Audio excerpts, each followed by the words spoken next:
Good evening बच्चों। आज यह छठा क्लास का तुम्हारा सोशल साइंस सब समाप्त हो गया और अगले नेक्स्ट जो भी वीडियो आएगा इसमें जो साइंस बाकी है उसका ही सवाल सब आएगा। ठीक है, तो देखते हैं लास्ट पार्ट में यह समाप्त हो गया सोशल साइंस। देखते हैं फर्स्ट प्रश्न क्या है, चैप्टर 254 में है। बाढ़ आने वाले क्षेत्र में फसल बजाय डंठल वाले मनीजर के बीच क्यों छींट देते हैं, और दक्षिण बिहार में मनीजर यानी कि डंठल जैसे किसी पौधे की खोज कीजिए जो मनीजर के बीच के कैसे होते हैं। तो यह दक्षिण बिहार में बाढ़ रहता है तो वहाँ डंठल जो मान लीजिए कि जैसे यहाँ पर भी आते हैं तो बाढ़ आ जाने पर उस समय कुछ यहाँ सब इति होती है, लेकिन दक्षिण भारत में डंठल को क्यों छींट देते हैं, क्या कारण है उस बीज के पता करना है। देखो डंठल क्या है मनीजर के, ध्यान से सुनो। बाढ़ आने वाले क्षेत्र में 4 महीने तक डूबा रहता है तथा जिससे फसल संभव नहीं है तथा मनीजर पानी में सड़ता नहीं है, जिससे किसान इसके बीजों को खेतों में छींट देते हैं। बाढ़ का पानी उतरते ही पर उसके डंठल का उपयोग जलावन के रूप में किया जाता है और दक्षिण बिहार में इसके समान रेड़ी, देखो रेड़ी, कुद्रुम, सनई आदि उगाए जाते हैं। मनीजर का बीज पीले रंग का मेथी के बीज के जैसा होता है। मान ली कि पानी में डंठल हो जाता है, जो भी हो जाता है पानी में बड़े से फल सकता नहीं, लेकिन उसे जलावन के रूप में काम करते हैं। समझ में, इसलिए मनीजर के पौधे डंठल लोग छींट देते हैं। समझ में आ गया। चलो नेक्स्ट है दूसरा, तटबंध और स्वर क्या है। तो तटबंध का मतलब बांध होता है। बांध में जैसे मान ली कि नदी है चाहे जो भी है, बांध बांध कर उससे जो मान ली कि तरह तरह के उपयोग किया जाता है, बिजली है या अलग अलग भी उपयोग किया जाता है। देखो इसमें क्या दे रहा है, ध्यान से सुनो। नदी के प्रवाह क्षेत्र में किनारे ऊंचे बांध बनाकर पानी के फैलाव को अन्य क्षेत्रों में जाने से रोका जाता है, जिसमें तटबंध कहते हैं। तटबंध से जुड़े नदी की दिशा में छोटे छोटे बांध बनाए जाते हैं जो पानी के बहाव और कटाव को नियंत्रण करते हैं। इन्हें यानी रचकर कहा जाता है, यानी ये दोनों नदी तल से काफ़ी ऊंचे होते हैं। नदी तल से क्या होते हैं, यानी ऊंचे या होते हैं, जो मान लीजिए कटाव और बहाव को रोका जाता है। चलो नेक्स्ट प्रश्न, पृष्ठ संख्या 255 में दिया हुआ, बाढ़ का पानी उतरते ही गाँव और घरों में प्राथमिक जरूरतें क्यों पड़ती। प्राथमिक जरूरत का मतलब जैसे जैसे वहाँ पानी उतरता है तरह तरह के बीमारी फैलने लगते हैं, और जैसे बीमारी होता है तो मान लीजिए कुछ बीमारी के कारण जो है बीमारी होती है, इसीलिए प्राथमिकता शिक्षा प्राथमिक स्वास्थ्य की जरूरत पड़ जाती है। समझ में आ गया। तो देखो इसमें क्या कर रहा है, ध्यान से सुनो। बाढ़ का पानी उतरते ही गांव में घरों में प्राथमिकता जरूरतें हैं। जमे गाद को हटाना एवं साफ सफाई करना, टूटे फूटे भागों को मरम्मत करना, कीटनाशक दवा का छिड़ाव और पेयजल की व्यवस्था, इन शुद्धता पर सबसे ज्यादा इसमें ध्यान दिया जाता है। ठीक है, यानी कि उससे हम लोग बाढ़ के क्षेत्र में तो बाढ़ उतरते ही साफ सफाई हर चीज का करते हैं, साफ सुथरा, क्योंकि अनेकों गंदे बहकर आ जाते हैं। ठीक है, नेक्स्ट क्वेश्चन है, बरसात में उत्तर बिहार के लोगों को किस प्रकार की कठिनाई झेलनी। सबसे बड़ा उत्तर बिहार यानी समझ सकता है कि बरसात के दिनों में सबसे बड़ा बाढ़ है।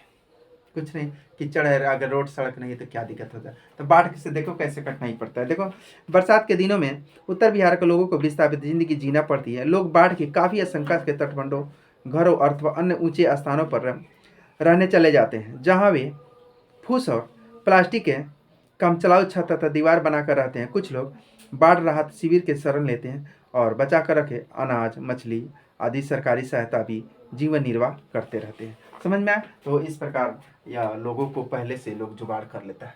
नेक्स्ट है बाढ़ से बचाव के उपाय। अब बाढ़ से कैसे कैसे बचते हैं, जैसे मान ली कि ऊंचे जगह पर जाना है, पहले से सर सामान है, कुछ दवा खरीद कर रख लो, तरह तरह के भी हम उसके यानी कि जरूरतों जो हमारी आवश्यकता है उसको रख लेना चाहिए। ठीक है, देखो इसमें क्या क्या जरूरत दे रहा है। बाढ़ से बचाव के लिए सबसे निम्नलिखित उपाय हैं, जैसे ऊंचे टीले पर गाँव बसना, गाँव के चारों ओर रिंग बांध बनाना, जल निकास की समुचित व्यवस्था करना, नदी के पेटी में जमने वाले गाद को हटाना और नदियों से आपस में जोड़ना, जिसे यानी बाढ़ नहीं है। चलो पृष्ठ संख्या कुछ अब देखो 256 में दे रहा है, ध्यान से सुनो कि कल्पना कीजिए कि प्रांत के अन्य हिस्सों में खेतों से मेड़ हटा दिए जाए तो क्या होगा। मान ली कि खेतों में हम पानी रख रहे हैं, पानी पटा रहे हैं, अगर मेड़ हटा दे तो खेतों में मेड़ माने डढ़ेर, तो डढ़ेर हटा दिया जाए तो देखता है कि पानी दूसरे में चला जाता है, खाद विधम छीट दूसरे के खेत में चला जाएगा, तो इस तरह बहुत हानि होगा। इसलिए मेड़ हम लोग बांधना जरूरी है, जो हम लोग जितने भी पोषक दे देते हैं अपने खेत में अपने ही खेत में रहे। ठीक, चलो देखते हैं, ध्यान से सुनो। तो खेतों में मेड़ हटा दिए जाते निम्नलिखित हो सकते हैं, जैसे खेतों का स्वामित्व की लड़ाई, सिंचाई की असुविधा और फसल बंटवारे में विवाद। कि मान लीजिए किसका खेत कहाँ है, अभी भी जैसे मान लीजिए बाढ़ हो जाता है, तो अगर नदी के किनारे जिसका खेत है बाढ़ जाता है, किसका खेत कहाँ था ही नहीं लगता, डरेरा है, बाढ़ आता है, सब खत्म। यहाँ बाढ़ नदी के किनारे खेत में देखो, तो बहुत परेशानी होता है।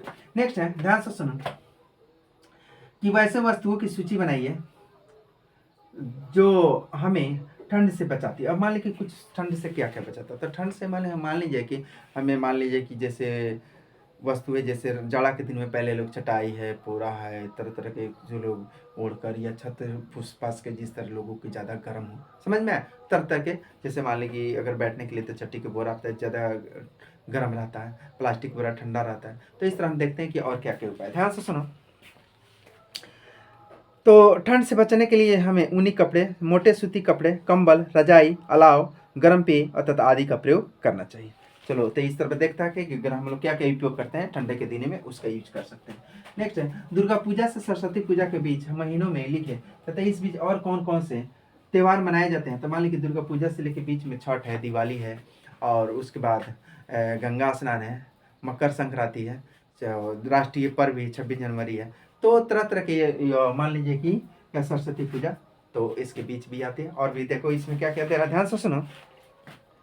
दुर्गा पूजा सरस्वती के बीच नवंबर दिसंबर में जनवरी फरवरी के महीनों में आती है। इन महीनों में दिवाली, भैया दूज, छठ, देवोलान, क्रिसमस, अंग्रेजी वन वर्ष, मकर संक्रांति, खिचड़ी, लोहड़ी, बिहू आदि त्यौहार मनाए जाते हैं। समझ में आया? तो कुछ अगले प्रश्न है जो हम पढ़ दे रहे हैं, लास्ट है, तो उस प्रश्न का हम जवाब इसमें बोल कर बता दे रहे। ध्यान से सुनो। फर्स्ट प्रश्न है कि 260 पर क्या प्रश्न दिया होगा, गन्नों को किसानों को मित्र के लेकर जाकर कैसे तौलिए लोगे तैयार चीनी के बजाय में भेजने के लिए किन किन यानी चीलों मैंने की आवश्यकता होगी। देखो, किसान बैलगाड़ी से ट्रैक्टर से भरकर गन्नों में जहाँ तहाँ तराजू पर तौल जाते हैं, और तैयार चीनी को बोरे से भरकर जाता है और पैक किया जाता है, जिससे ट्रकों और ट्रैक्टरों को बाजारों में यानी मालगाड़ी के दूर दराज क्षेत्रों में भेजा जाता है। मान लीजिए कि एक जगह है जहाँ उपजता है, दूर नहीं भेजा जाता तो नफा होगा नहीं होगा, इसलिए वो दूसरी जगह ट्रांसपोर्ट होना जरूरी है।